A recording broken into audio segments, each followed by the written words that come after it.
ముందుగా wish very happy Ramzan. So యాక్చువల్గా కొన్ని సరుకులు అయిపోయినాయి అనమాట. అంటే దగ్గరలో ఉన్న మోర్కి అయితే వెళ్దాం. చలో. మా ప్లాన్ ప్రకారం మేమైతే టీమార్ట్కి వెళ్ళాలి. బట్ మోర్కి వచ్చామన్నమాట.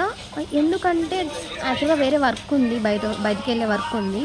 సో అందువల్ల త్వరగా అయిపోతుంది కదా, చిన్న షాపింగ్ అని చెప్పేసి మేమైతే మోర్కి వచ్చేసాం. మోర్లో కూడా అంటే అప్పుడే ఓపెన్ చేశారు, బట్ ఓకే అన్నీ బాగున్నాయన్నమాట. ప్రైజెస్ కూడా బై 1 get 1 ఉంది. చాలా రీజనబుల్ ప్రైస్ అనిపించింది. జొన్నలు కిలో వచ్చేసి 54 రూపీస్ ఉన్నాయి. నేను జొన్నలు, రాగులు, అలాగే గోధుమలు, శనగలు కొన్ని ఐటమ్స్ అయితే తీసుకున్నాను. బట్ బెటర్ అనిపించింది నాకైతే. డీమార్ట్లో అయితే ఇంకా తక్కువ ప్రైస్ వస్తుందేమో అన్నట్టు అనిపించింది. నేను తీసుకున్న ఐటమ్స్ ఇవన్నమాట. బట్ ఏమైందంటే మా వారు డిక్కీలోంచి బయటకు తీసుకురాకుండా ఆయన బయటికి వెళ్ళిపోయారు అట్లనే. అలాగే ఇంకా స్వీట్ చేసుకుందామని చెప్పేసి సేమియా, మిల్క్ ఇవన్నీ తీసుకొచ్చాను. అందరికీ హ్యాపీ రంజాన్. నా ఛానల్ని ఫస్ట్ టైం చూసి సబ్స్క్రైబ్ చేసుకోండి.